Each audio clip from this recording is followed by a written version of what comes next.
Okay, we got stacks on stacks on stacks. Actually, we got something even better. We have cash on cash return. And that's what we're talking about today. What is a cash on cash return? Why is this an important metric and formula to know? Why you would want to know it as an investor or if you're talking to an investor? Let's get started. What's going on? My name is Bradley Jarrett, and thanks for tuning in to the Millennial's Guide to Real Estate. If you're a millennial like me and you want to get involved in real estate, this is the place to be. Real estate's the thing. It is awesome, and cash on cash return is even better because cash on cash return is basically how much money is your money gonna get you. Think of it that way.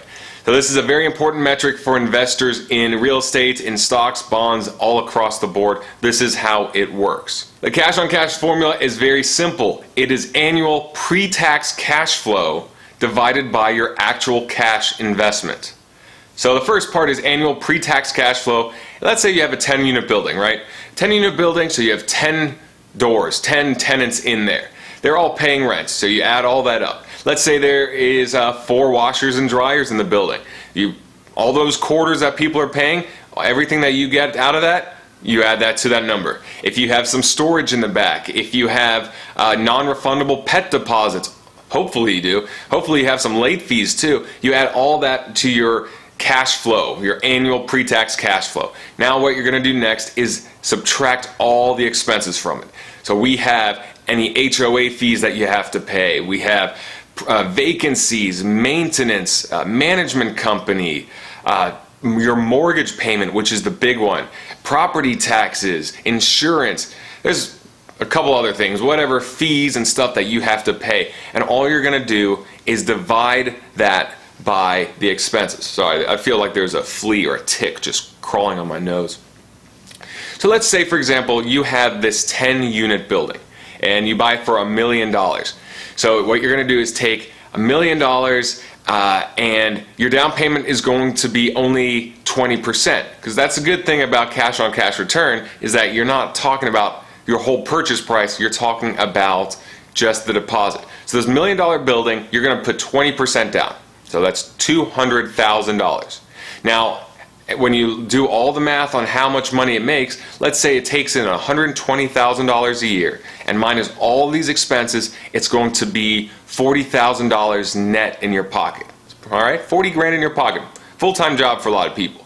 Take that $40,000, divide that by how much money you're actually putting up. So the down payment would be $200,000. You'd also include things like closing costs and any repairs or maintenance, things you've got to get done right away.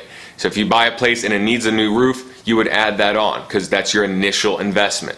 If, let's say in this example, it's done. You're fine for a couple of years and they're going to pay closing costs. You take that $1 million, the $40,000 cash flow, $40,000. Divide that by your $200,000 down payment and you get a decimal, you get 0.2. You multiply that by 100 and that is your cash on cash return. Now you're not using the whole purchase price because you're not putting in $1 million. If you bought it cash, then yeah, you would put in $1 million. But we're assuming that you put in 20% down, and so it's only $40,000 divided by 200,000, not by $1 million. Now your cash on cash return would be dreadful if you paid it all cash. But that's the point, is that cash on cash return shows you the power of your leverage. Cash on cash is very simple. As long as you have the amount that you need to get the investment, you have all the expenses and you have all of the revenue, it's easy to formulate, but it's not perfect. So here are some of the flaws.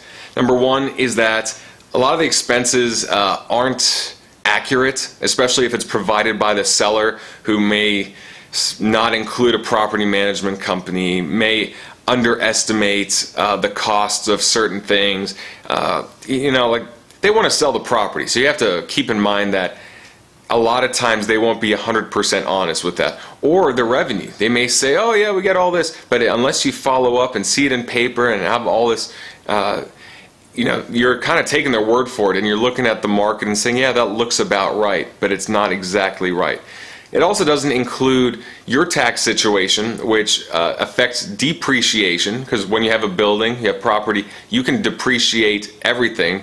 Appliances, the roof, the plumbing, the electrical, all that is depreciated. And it doesn't include appreciation, because when you have a property, it's that land that appreciates. So if you're in a bad area and there's no appreciation, then I guess it's not much of a factor. But if it's a slumping area, then maybe rents will go down in the future. If it's an area that's on the upswing, then maybe that property will have a low cash-on-cash return, because the seller knows that in 3 years it may be worth 30% more, because that's the new up-and-coming part of town. So cash-on-cash return is great in a lot of ways. It is a filter, though. That's how I would say it's a great filter, because it is one tool in your toolbox that will help you get to your goal. You use cash on cash return to see how much cash flow is in that first year, but remember, it's only a filter because it doesn't include all the other things. It also doesn't include the principal that you're going to be paying down on your mortgage. Because if you're just saying, all right, well, my mortgage is going to be $30,000 a year, or 50, whatever it is, $40,000 a year, well, that's saying like it's an expense only. That's not telling you that you're paying some principal down, and now you have more and more equity as each year goes on.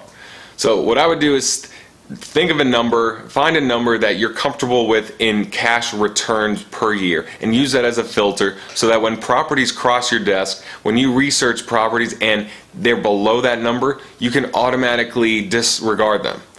Disregard or discard? Probably discard. Discard them. While anything that comes in with that number or above can now be filtered on and move to the next funnel. And then you look further at that, look at the area, and then do the numbers better. So I hope this has helped you guys. Again, this was really quick, really simple, but cash on cash return is a great little metric for determining how much cash flow you're gonna receive for what you have to put in. Thank you so much for tuning in to the Millennial's Guide to Real Estate. My name is Bradley Jared yet again, and I hope to see you next week. Please subscribe to my station, see my other videos, and I'll catch you later.